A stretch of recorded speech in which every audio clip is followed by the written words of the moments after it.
première vidéo de ma chaîne en total amateurisme. Je veux dire, je connais rien à la vidéo, j'ai jamais rien appris là-dessus. Mais le confinement fait que, ben voilà, je me lance et parce que j'ai pas mal de choses à dire. Et à la base, je comptais écrire un livre pour en parler plus en détail et me permettre de bien développer. Mais avec le Covid-19 et toute la crise que c'est en train d'engendrer, je me dis que j'ai peut-être pas trop le temps d'écrire ce livre que je venais à peine de commencer il y a 2 mois et que je suis même pas sûre que le système financier actuel fonctionne encore assez bien pour me permettre de le publier. Donc je me lance dans la vidéo parce que j'ai vraiment beaucoup de choses à dire et j'ai beaucoup envie de le partager parce que je pense que je suis pas la seule à penser de cette manière et que le meilleur moyen qu'une idée fonctionne, c'est qu'elle soit répandue et aussi qu'elle soit échangée, qu'elle évolue aussi parce que mon idée, je me la trimballe depuis quelques mois déjà et elle a déjà mûri dans son coin, mais plus je rencontre des gens, plus elle mûrit et mieux ça devient parce que ça devient plus complet avec des échanges de connaissances. Enfin bref, voilà, tout ça pour vous dire que je veux partager mes idées avec vous. Je veux que, avec mon livre, je voulais montrer qu'une autre façon de vivre était possible en fait. Disons que le livre que je voulais écrire, l'idée m'est venue pendant que j'étais en voyage en Europe. Voilà, d'ailleurs, voyage duquel je suis rentrée récemment. C'est un voyage où on a traversé en stop la plupart de l'Europe du Nord. On est parti du Luxembourg, on est allé jusqu'en Norvège et on a fait aussi tous les pays baltiques un petit peu.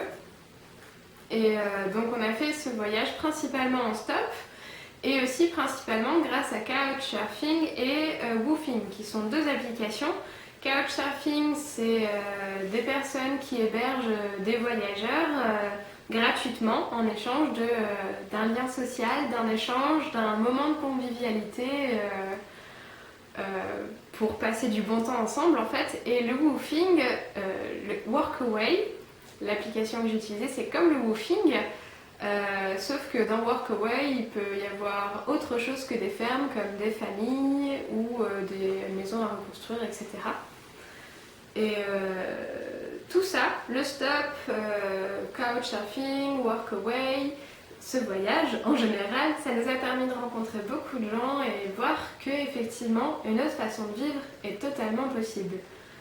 Pour ce voyage, on avait vendu toutes nos affaires, je vous mettrai le lien de l'article en description. On avait vendu toutes nos affaires et on était parti en sac à dos, prêt contre tout et n'importe quoi, avec un minimum syndical de chaque petite chose. On était relativement autonome d'ailleurs. Mais c'est vrai que se débarrasser de tout ce matériel, c'était un confort en moins, mais une liberté en plus, parce qu'on a pu vraiment se déplacer sans avoir à penser à quoi que ce soit, à part à nos sacs à dos et à nous-mêmes. Et rencontrer des gens, c'est ce qui nous a aussi fait nous connaître mieux nos limites, de ce qu'on accepte ou pas, mais aussi connaître le monde mieux. On apprend à mettre nos jugements de côté et à se dire qu'en fait, on est tous différents, mais on est aussi tous similaires par nos besoins et nos sentiments. On ressent tous les mêmes besoins, on ressent tous les mêmes émotions. Et à partir du moment où on considère les autres comme d'autres personnes qui ressentent et qui ont des besoins, il y a beaucoup de barrières qui tombent au final. Et c'est ça que j'ai préféré dans ce voyage et c'est ça qui a motivé mon idée de livre. Et l'idée, ce serait de créer un système autonome du système politico-économique actuel. Alors j'ai fait pas mal de recherches et j'ai vu qu'il y a beaucoup de choses qui existent là-dessus. Il y a pas mal de communautés qui existent déjà. Par exemple, Eotopia, qui se situe au centre-est de la France. Je me souviens plus du village exact, mais si vous voulez, je vous mettrai le lien en description. Donc il y a pas mal de communautés comme ça qui existent déjà un petit peu indépendantes économiquement du système actuel et qui du coup produisent leur nourriture, qui font un peu tout, mais c'est vrai que c'est pas du complet, c'est pas totalement indépendant, c'est plus en association avec l'entourage, ce qui est totalement normal parce que être 30 personnes totalement indépendantes d'un système, c'est très compliqué parce que être indépendant, ça veut dire aussi avoir beaucoup de savoir et beaucoup de choses à faire. Et juste 30-40 personnes pour faire toutes les choses dont on a besoin. Imaginez si on veut être totalement indépendant et qu'on ne veut plus jamais acheter par exemple de vaisselle. Il faut bien connaître des gens qui savent faire du verre, de la poterie ou ce genre de choses. Donc c'est énormément de savoir qui est difficile d'acquérir en petite communauté. Et moi, ce que j'imaginais dans mon livre, c'était vraiment de faire quelque chose d'énorme, de transformer le monde. Mais ça, c'est pas possible toute seule, c'est possible avec vous seulement. Parce que voilà, dans mon livre, c'est vrai que j'avais cette liberté de pouvoir mettre tout le monde d'accord avec moi, même si c'est pas le but, bien évidemment. Mais au moins, ça rendait les choses pratiques. Par exemple, dans mon livre, pour la création de ma communauté, je comptais avoir 4 personnes de base, dont un pharmacien qui s'est spécialisé dans la recherche sur les phages. Donc les phages qui seraient potentiellement une alternative aux antibiotiques. Ça aussi, je peux vous mettre un lien dans la description pour que vous sachiez ce que sont les phages. Pardon. Donc, un pharmacien spécialisé dans la recherche de phages et tout ce qui est médication parallèle. Enfin, quand je dis parallèle, c'est vu que ce serait une communauté avec un grand jardin commun, il y aurait pas mal de plantes, et donc de plantes médicinales. Faut pas oublier que l'aspirine, ça vient d'une plante, c'est pas juste un cachet. Donc voilà, un pharmacien chercheur, je compte y mettre quoi déjà voilà, une botaniste et je comptais vraiment faire un truc énorme. Et comme ça a l'air nul, hein, mais dans ma tête c'était la folie. Donc mon projet de départ dans mon livre pour cette communauté non violente, sans argent, pardon, ce serait donc un budget de départ avec une sorte de manoir géant où on pourrait rassembler toute la connaissance possible et imaginable en livre. Et potentiellement avec internet si on décide de trouver un système d'énergie verte renouvelable. Bon après si on a un moulin à eau, ouais. Enfin bref, je m'égare, pardon. Donc ma communauté indépendante partirait de ce postulat, de cette idée de base où on aurait une grosse bâtisse avec tout un savoir et toutes les recherches réunies, pareil, une pièce avec que des instruments de musique, enfin bref, qui serait accessible à tout le monde. Et la communauté, le reste de la communauté avec un grand jardin commun dont tout le monde prendrait soin. Enfin, je veux dire, c'est comme un gros champ, c'est commun parce que tout le monde peut piocher dedans en fait. Et chacun aurait sa propre habitation. Dans l'idéal des Carter, c'est des sortes de petits dômes de chaux chanvre qui devient une sorte de pierre à la fin. Pareil, je vous mettrai un lien dans la description. Et c'est plutôt pratique parce que ça prend pas beaucoup de place et c'est plus ou moins indéfini dans le temps en fait. Donc chacun aurait la sienne. Et c'est ça qui je trouve intéressant pour combler le besoin de sécurité. Parce que voilà, c'est bien beau de vouloir créer une communauté sans argent, mais si on n'arrive pas à combler les besoins de tout le monde, c'est vrai que ça va vite devenir la cohue. Et c'est... En fait, j'ai constaté en faisant des recherches que de manière pratique, comme de manière théorique, créer une société indépendante, c'est tout à fait possible. Il y a même la loi Allure, il me semble, c'est ça. Hop. Je fais ma petite recherche dans mes petites notes pour vous dire. Voilà, c'est ça. La loi Allure, dans l'article 132, permet même de créer des STECAL, donc des secteurs de taille et de capacité limitée. Donc en gros, des terrains qui seraient non constructibles, mais de les rendre habitable pour des petites maisons style... Enfin des... J'ai perdu mes mots, pardon.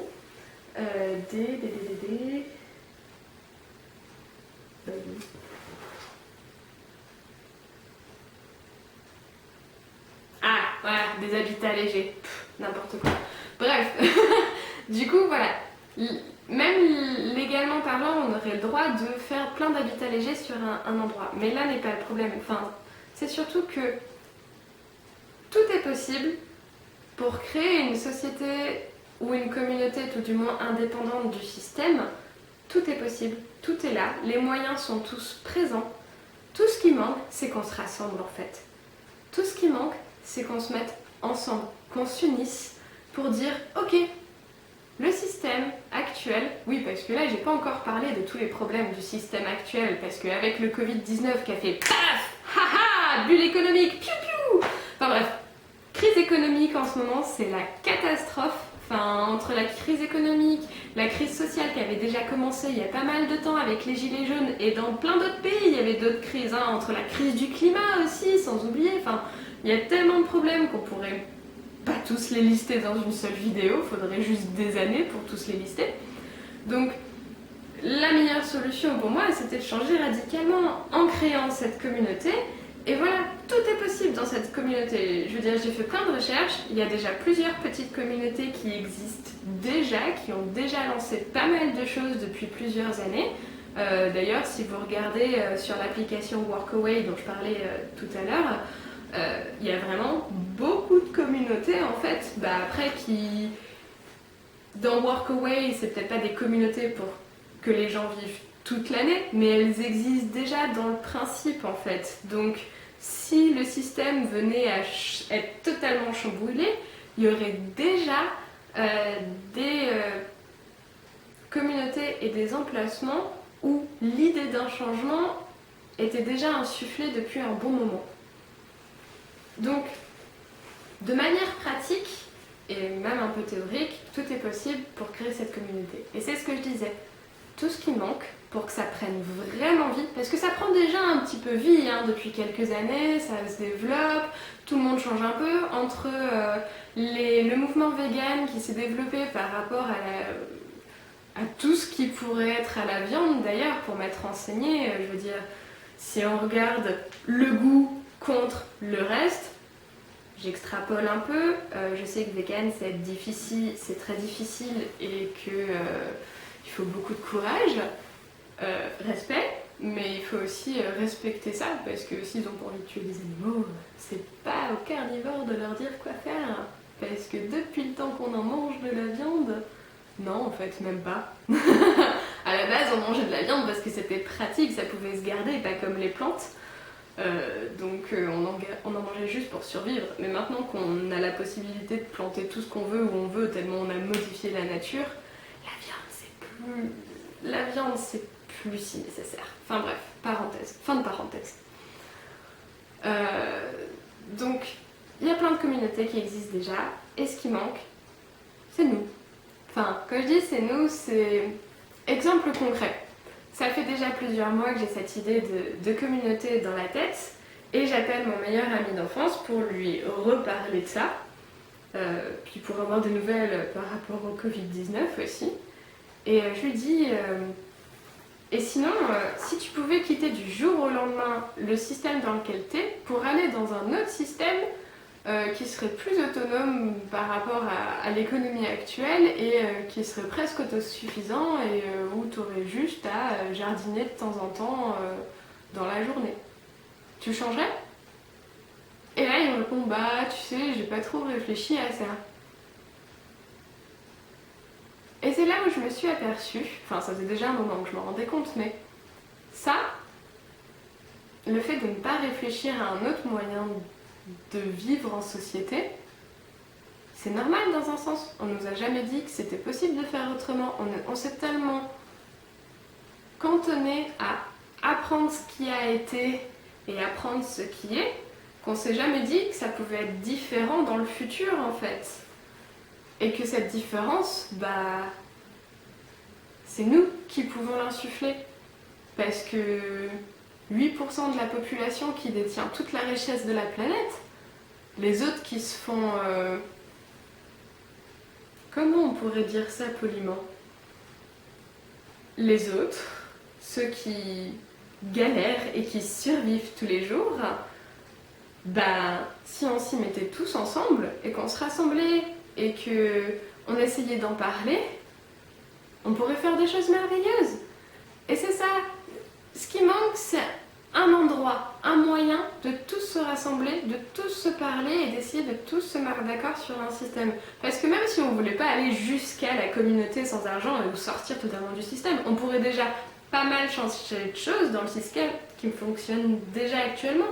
Ne serait-ce que le moyen de vote. Premier tour, deuxième tour, il est pas si optimal que ça notre système de vote. Je pourrais même vous mettre une autre vidéo dans la description qui explique un moyen de vote beaucoup plus intéressant et qui serait beaucoup plus représentatif des choix de la population. On pourrait faire plein de changements différents. C'est vrai que je parle d'un extrême par rapport à cette communauté, mais parce que c'est quelque chose qui me motive vraiment. Et pour plein de raisons d'ailleurs. Mais je sais que pour la plupart des gens, c'est pas possible de vivre comme ça parce que tout le monde est bien trop accroché à d'autres choses qui les motivent que simplement planter des légumes et prendre le temps de vivre. Mais il y a tellement de choses qui sont possibles. Et c'est pour ça que, pour mettre tout ça possible, je vais vous parler de la communication non violente de Marshall Rosenberg. Parce que il faut qu'on se retrouve, il faut qu'on se parle tous, mais c'est vrai que le premier frein à parler devant tout le monde, moi je suis la première, c'est pour ça que d'ailleurs c'est ma première vidéo que j'en ai jamais fait avant parce que je suis totalement flippée de le faire, mais on a tous peur du jugement des autres. On a tous peur de se faire insulter, de se faire mépriser, de se faire piétiner, et parce qu'on n'a pas envie, parce qu'on a un besoin d'acceptation qui est profond en nous, parce qu'on est une espèce sociale. Et je pense que le meilleur moyen de tous se mettre d'accord sans problème, c'est la communication non violente. Donc de Marshall Rosenberg. Alors là, je vous montre le livre Les mots sont des fenêtres ou des murs. Je vous mettrai le lien dans la description de la conférence de 3 heures, certes, mais avec le confinement, vous avez le temps, de Marshall Rosenberg en personne, qui est malheureusement mort, paix à son âme. C'est la communication non violente. Je pense que c'est le meilleur moyen pour que l'être humain se reconnecte avec son humanité. Et ce que j'entends par humanité, c'est simplement nos émotions et les besoins qui les motivent. Qui motivent les émotions, je veux dire. Dans le sens où quelqu'un ou quelque chose se passe, un événement arrive qui crée en nous une émotion, et cette émotion, elle est due à un besoin qui est comblé ou non. C'est aussi simple que ça. Et une fois qu'on voit les êtres humains comme ça, action, réaction émotionnelle, besoin comblé ou non, on est des gens merveilleux qui veulent simplement s'entraider les uns les autres, mais qui ont appris que pour avoir ce qu'on veut, on doit casser la gueule aux méchants. Mais si on veut, on peut apprendre différemment. On peut vivre différemment et on peut aussi penser différemment. Ça demande un travail, ça demande un effort. C'est pas tous les jours facile d'utiliser cette communication non violente. Et quand j'essaye, je mets des heures à parler. Et même mes potes, des fois, ils sont là en mode « Mais c'est bon, abrège !» C'est un effort, certes. Mais on ne peut pas rester là à rien faire alors que le monde s'écroule. Et je sais que beaucoup de gens sont motivés, mais qu'on ne sait pas quoi faire. On se sent impuissant face à tout ce qui se passe. Et dans un sens, on l'est, si on est seul. Et c'est seulement ensemble qu'on sera plus fort. Et toutes nos différences, tous nos savoirs, c'est ce qui fera notre force. Alors voilà, j'espère que cette première vidéo vous a plu. Et puis, n'hésitez pas à me dire ce que vous en avez pensé. Désolée pour l'improvisation totale, encore une fois, et le fait que je ne couperai pas ou quoi que ce soit, parce que je sais même pas comment faire. Alors, merci de votre indulgence et je vous souhaite le meilleur du monde. Ciao!